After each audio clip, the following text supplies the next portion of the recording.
What's up, everybody? Brady Figuel here, coming at you with a review for the new Bleeding Through Record 9 that was released this past Friday, February 14th. Not only was Bleeding Through one of the most underrated acts in the early days of metalcore in the early 2000s, but this is also their first album in nearly 7 years. I will admit, though, I'm not like an expert on this band's catalog. I've listened to some songs and a few albums all the way through here and there was some stuff that I thought was pretty cool, and there was some stuff that felt a little bit paint by numbers, more in like the middle part of their career, so I really wasn't sure what to expect with this album. One thing that I was not expecting with this album was for this to be a serious contender for like their heaviest record so far. Like, I know they are considered metalcore, and the band themselves actually refers to themselves as just being a hardcore band, but the music on this album borders on just full-on death metal for a good chunk of the songs on here. A great example of that being the track Hail Destruction, which might be like the just full-on most brutal song on this album. Not only is it blisteringly heavy, but it has some of the best ambiance of the entire record, which is something else that is kind of a recurring theme among this album and something that I very much enjoy from it. It almost gives the album somewhat of like a blackened feel to it, just like a little bit in the overall evil-sounding, sinister, dark melodies that are present in a lot of these tracks, whether that's in the actual guitar riffs or in, like I said, those more ambient sections done by the synths and the whatever choir vocals and whatever added production effects. But no, this song is a highlight on the entire album for real. Just, again, the ambiance, but just the riffing on this track and the various moving parts. I especially love that like ambient break before that final heavy part. And then you get like that cool like shreddy guitar solo before some more ambiance ends the song. This somehow is like the heaviest track on here, but also like the moodiest at the same time. I also have to give some love to the opening track on here, Gallows. Immediately just takes your fucking head off with that opening riff. It's one of the sickest riffs on the entire album. But the song again has that cool ambiance behind it with those choir vocals and the synths. I think they're kind of layered. And surprisingly, the clean chorus kind of works on here. It even turned me off a little bit the first time I heard it, but as I continue to listen to it, I liked it more and more, and I really do think it fits the song. Which is saying a lot considering just how heavy the surrounding music is. Like, it's pretty much full-on death metal. And the chorus itself is maybe a little bit whiny and very, very melodic. So it really is a testament to this track how cohesive these parts feel despite being so different. I don't know if I want to say stylistically, but as far as heavy melodic. If you're looking for a track that's more just straightforward metalcore, then Lost in Isolation is going to fit like a glove. This song does have like those really percussive guitars and overall just more of that like late 90s, early 2000s style of riffing with in terms of the metalcore influence, I should say. There's the clean chorus as well. The solo on this song is one of the most memorable solos on the album too. It just really brings in like that prominent emotion, which is what I personally look for in guitar solos. I'm not really a fan of when they're just kind of like mindlessly shredding just for wankery. And I also have to shout out Wartime. I especially love those blast beats. Another really cool, intense, heavy song. And Our Brand is Chaos has some cool riffing in it and some cool instrumental moments as well. That main kind of like stop-start riff, pretty fucking sick.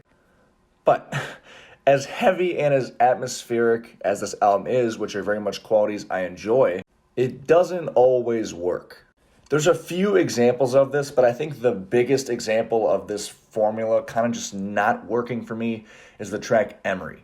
This is a track where the heavy guitar riffs and heavy verses just really don't feel like they work alongside that really melodic chorus, that melodic intro. I don't know what this song is supposed to make me feel, because the heaviness and the aggression is presented equally with the attempts to be emotional and tear-jerking, and I guess epic might be a word I can use. But the result is a track that feels very, very disjointed and one that I don't really find myself able to identify with or have anything that keeps me coming back, not only just from a mood standpoint, but instrumentally as well. Like, I find that main riff to be a little bit boring, and even though I do also like the guitar solo, it does still fall into that same trap of what am I supposed to be feeling from this song? I don't know. Also, I Am Resistance, the track with Comeback Kid. With this track, what bothers me is that the guitars just feel really unassuming. This track is very, very vocal focused, which isn't necessarily a bad thing. I mean, None of the other tracks on here are really that much like that. Maybe there's moments, but in terms of full songs on here, there isn't a whole lot of that. It just, again, doesn't really have anything that makes me want to come back to it. Like, the vocals are cool, don't get me wrong, nothing sounds bad about this song, but I need a little bit more than that. I want some cool guitar riffs, some catchy riffs, or some cool drum parts, even though the hardcore style drums on here do sound pretty good. I need more. Because as a result of the song pretty much having vocals the entire way through, it doesn't really feel like it ever has a chance to breathe or give you anything else to kind of... It doesn't make the vocals themselves stand out, I guess would be a good way to put that too, because they're just constantly there. Path of Our Disease, that's another song I'm not really big on. I was enjoying hearing the vocal performance here from keyboardist Marta DeMel, but the song overall, especially instrumentally, just doesn't have as much dynamics as the rest of the songs on here. It really just feels like it's flatlining the whole time. Even with the sort of differentiating parts, like when that double bass part kicks in, it doesn't really feel like it's taking the song to any new heights. And in the full album context, kind of having that mid-tempo groove that the song goes for, it's already been established on this album in just a much more interesting way with the track Our Brain is Chaos earlier in the record.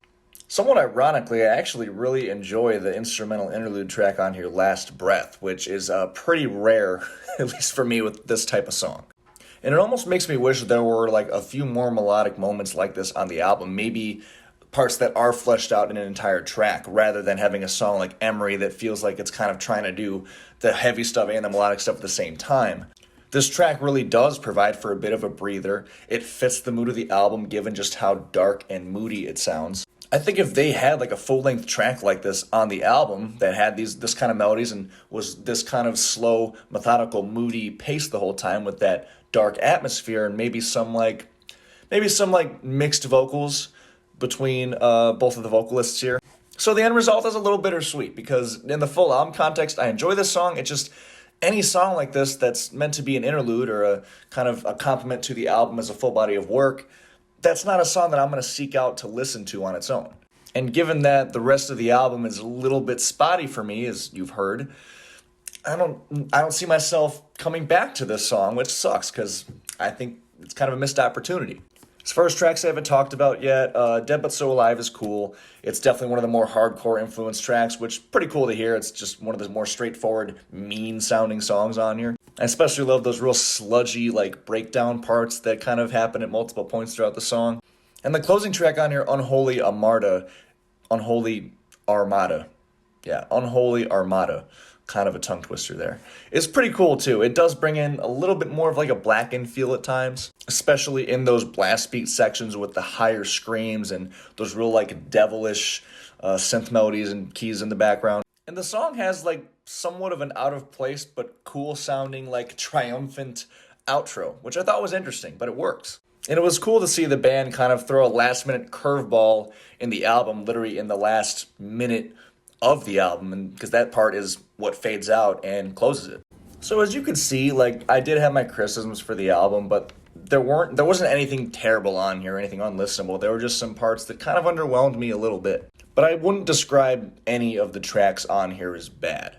When I look at this album as a full body of work, I see a really vicious metalcore, death metal influenced metalcore album with some really brooding, dark atmospheres to it, which is something I really enjoy. And at the end of the day, it's just a little bit spotty.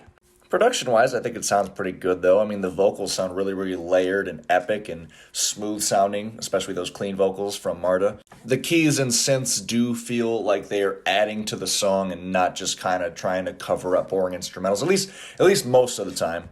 And they're produced in a way that doesn't drown out the surrounding music or the surrounding vocals. Everything really feels like it's working together to contribute to that dark atmosphere. And I love that. I was thinking about this. If there's any gamers watching, I hardly ever game anymore, but I did a lot when I was a kid. Some of the more moody and dark atmospheric tones on here, especially Last Breath, the keyboard song I complimented earlier, they give me like early Call of Duty Zombies vibes, like Call of Duty World at War Zombies. So in a way, like, this album kind of scratched this really obscure and random nostalgic itch for me, which I certainly did not expect going into this. I thought listening to this album from a classic metalcore band, I'd be getting like mid-2000s metalcore nostalgia, but no, I'm getting I'm getting video game nostalgia from this album. So that was a pleasant surprise, I will say that. I'm going to go ahead and give this album a score of 18 out of 30. As always, thank you guys very much for watching. I would love to hear your thoughts on this album below if you have heard it. So if you have, definitely leave a comment. I got my Instagram, Spotify, and Threads links in the description of the video. Remember to hit the subscribe button for more rock, metal-related content, album reviews, bunch of other shit that I do. And as always, thank you guys again for watching. I'll see you guys next time. Peace.